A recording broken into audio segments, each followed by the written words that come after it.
Please stand clear of the doors. Por favor, manténganse alejado de las puertas.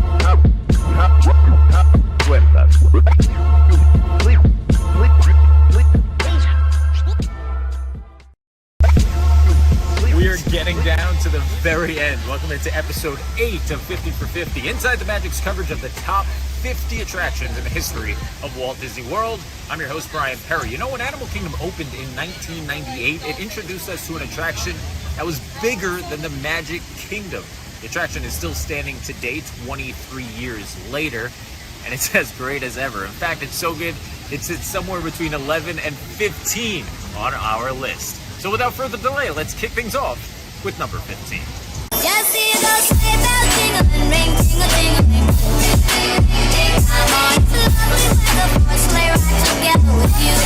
Little Rock, Arkansas, 1968. The founding of the Arkansas Research Medical Testing Center. What does this have to do with one of Walt Disney World's greatest attractions of all time? Well, the testing center would prove to be extremely successful for its founders, Jennings and Mitzi Osborne.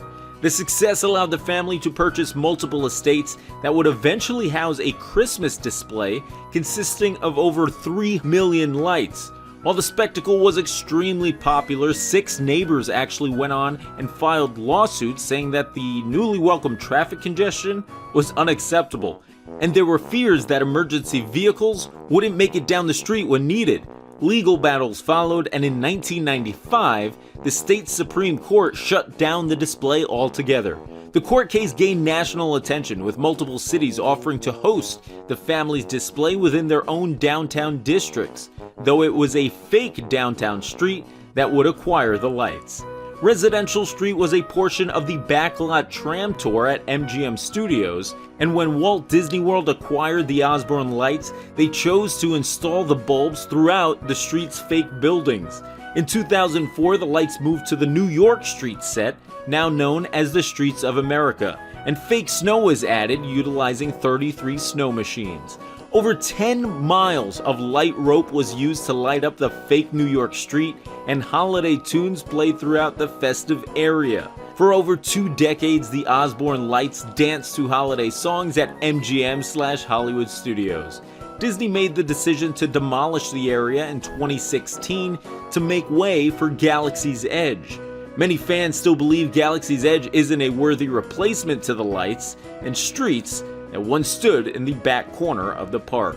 From Arkansas to fake New York, the Osborne spectacle of dancing lights provided a truly spectacular visual during the most wonderful time of the year. They shut off for the final time to the tune of the Mickey Mouse Club alma mater on January 6th, 2016. Now, another of our World Fair exhibits that features the audio animatronics is the Carousel of Progress. Regarded as the longest-running stage show in American theater history, the Carousel of Progress takes guests into the living room of an audio animatronic family as technology transforms their lives over 4 generations. Included in the creation of the attraction was the hit theme song "There's a Great Big Beautiful Tomorrow" by the Sherman Brothers, who went on to say in a way the theme song was for Walt Disney himself.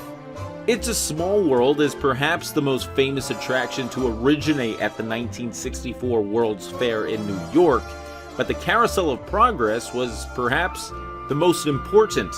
Perfecting audio animatronic technology and combining it with a brand new, innovative carousel theater, the attraction drew nearly an hour wait in New York, despite having an astounding flow of 200 guests entering the ride every 4 minutes.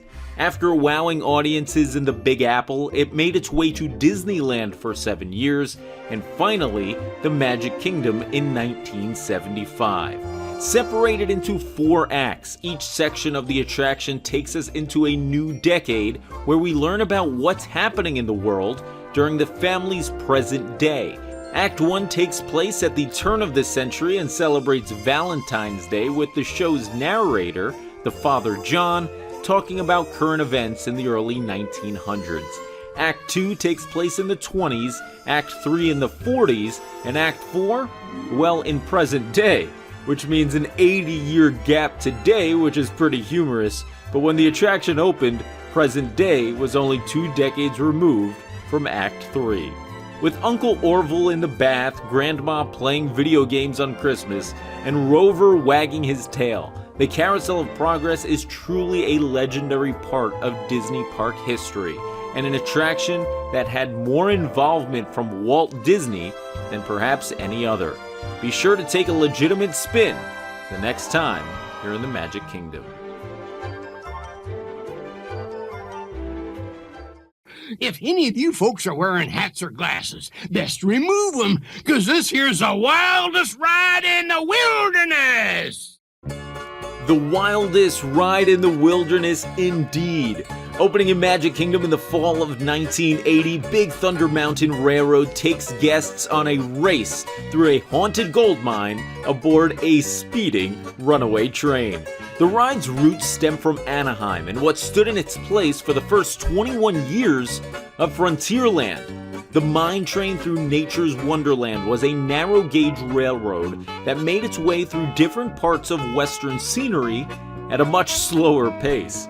The attraction featured over 200 replicas of North American animals and featured a memorable portion of the ride titled Rainbow Caverns, which saw trains travel through a cave with colored waterfalls.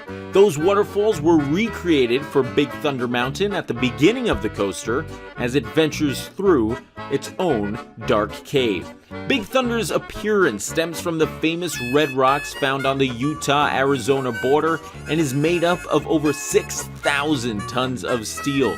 Trains travel up to 36 miles per hour and venture up 3 different chain lift hills before returning to the mining station.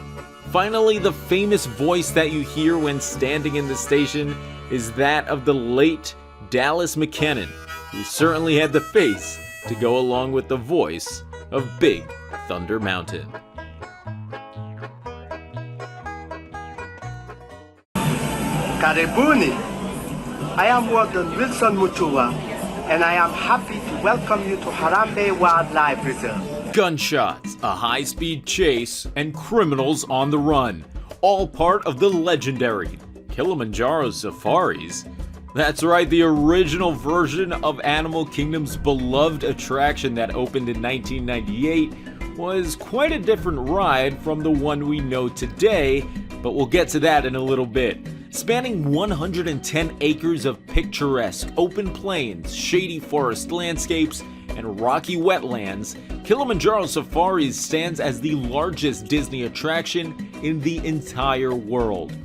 An 18-minute expedition takes guests on an exciting journey through Harambe Wildlife Reserve, which houses 34 species including lions, hippos, giraffes, and elephants. The safaris opened with Animal Kingdom in '98 as the signature attraction for Walt Disney World's 4th theme park. Though, as aforementioned, that original ride wasn't quite as gentle as the one we know today.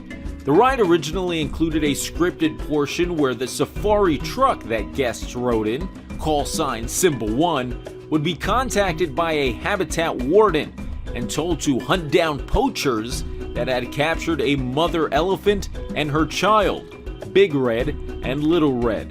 Timberman, there are poachers in the area. Can you help us cut them off? Poachers? Do you guys want to help me catch the poachers? Yeah. All right. The poachers would ride in a separate vehicle that raced alongside yours for a small portion of the ride, where gunshots were being fired at the guests' vehicles. The poachers would eventually get captured and then held at gunpoint by another cast member. During cast previews at Disney's Animal Kingdom before the park opened, the guest vehicle would actually encounter, get this, the fake slaughtered corpse of Big Red, the mother elephant. She was seen bloody and on the ground with her tusks sawed off, really driving home the point of how terrible poachers are. Even though the corpse was fake, spotting it soon after seeing real elephants walking around on the attraction was a bit much. Complaints came flying in and Disney pulled the artificial corpse, before the ride opened to the public. For those wondering where this portion of the ride took place, it was on the right side of the vehicles, right after the lion portion of the attraction. An animatronic of Little Red was spotted at the end of the ride, showing that guests had successfully saved the baby elephant. That part was taken away in 2012. So the ride may not be as chaotic as it once was, but it remains as Animal Kingdom's signature attraction, even if it lives in the shadows of Expedition Everest and the floating mountains of Pandora. All right, Aerosmith has taken the stage. Whoa, check out Steven Tyler's hat.